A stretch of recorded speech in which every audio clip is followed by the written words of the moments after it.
Good morning.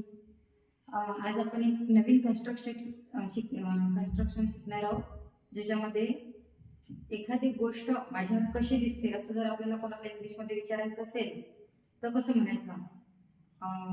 तर त्यासाठी एक कन्स्ट्रक्शन आहे. How do you find this watch on me. ही घड्याळ तुम्हाला माझ्यावर कशी दिसते. How do you find this T shirt on me. माझ्यावर हे टी शर्ट कसं दिसते. How do you find this earrings on me. माझ्यावर हे इयरिंग्स कसे दिसतात. How do you find.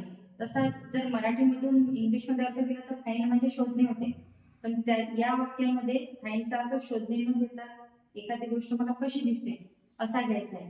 तर आता यानंतर तुम्हाला कोणालाही जर विचारायचं असेल तर ही गोष्ट माझ्यावर कशी दिसते तर म्हणायचं how do you find. How do you find this hairstyle on me. He hairstyle माझ्यावर कशी दिसते. How do you find this dress on me.